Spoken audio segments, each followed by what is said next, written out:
Setiap orang yang mempraktikkan Dhamma yang telah dipaparkan dengan baik oleh Sang Buddha akan terbebas dari kematian dan mampu menyeberangi lautan samsara.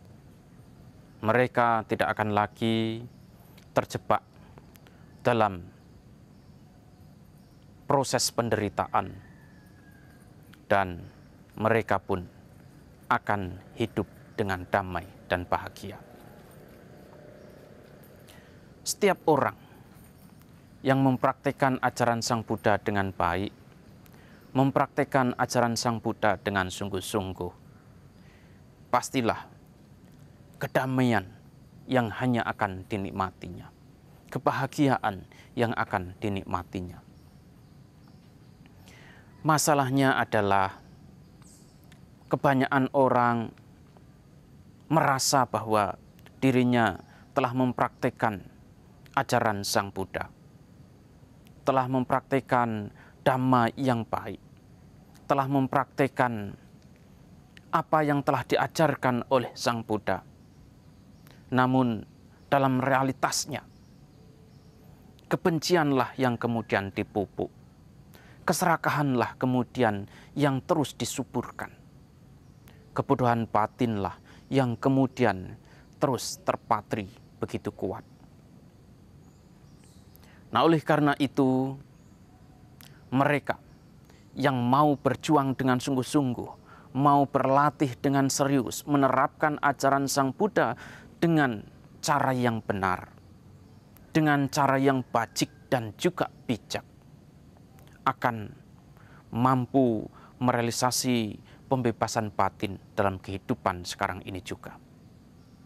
Apa yang dimaksud dengan pembebasan batin dalam hal ini adalah kita ketika melihat, penglihatan tersebut tidak lagi didasari oleh keserakahan, penglihatan tersebut tidak lagi didasari oleh kebencian, penglihatan tersebut tidak lagi didasari oleh kebodohan batin.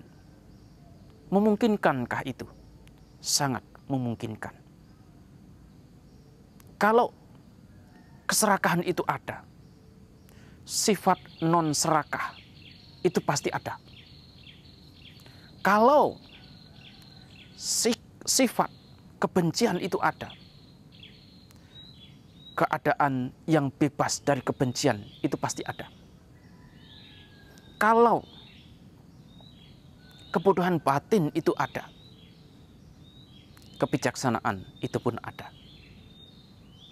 Apakah yang dimaksud serakah pada saat kita melihat, pada saat kita mendengar, pada saat kita mencium aroma, pada saat kita mengecap rasa, dan sebagainya? Yang dimaksud dengan serakah dalam hal ini adalah kita berusaha untuk melihat, menginginkan untuk melihat apa yang kita sukai saja. Ini adalah bentuk keserakahan yang timbul melalui mata, timbul melalui telinga. Oleh karena itu, ketika ini terjadi pada telinga, kita hanya mau mendengarkan, kita hanya menginginkan untuk mendengarkan apa yang kita senangi saja. Penolakan terhadap benda-benda yang tidak kita sukai, penolakan terhadap suara-suara yang kita tidak sukai, inilah yang dimaksud dengan kebencian. Kebodohan adalah ketidakmampuan kita untuk melihat bahwa tepat pada saat kita melihat ada keserakahan, tepat saat kita melihat ada kebencian, tepat saat kita melihat kita tidak mampu membedakan ini keserakahan atau kebencian. Disitulah sebenarnya letak manifestasi dari keserakahan, kebencian, dan kebodohan pada saat kita melihat. Ketika Sang Buddha mengajarkan melihat sekadar melihat, sebenarnya di sini keserakahan tidak ada, kebencian tidak ada, kebodohan juga tidak ada. Karena tepat ketika kita melihat, di situ kita melihat seutuhnya. Melihat apa yang kita lihat dengan baik, bagaimana prosesnya, itu pun kita lihat. Tanpa kemudian terobsesi dengan apa yang kita lihat. Tanpa kemudian terjebak, melekat dengan apa yang kita lihat.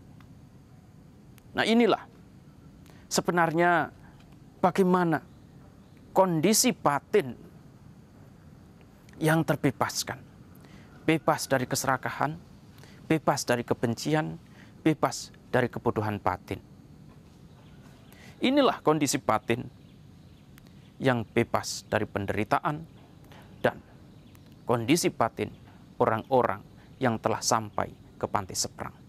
Mereka melihat sekedar melihat, mendengar sekedar mendengar, merasakan sekedar merasakan, dan berpikir sekedar berpikir.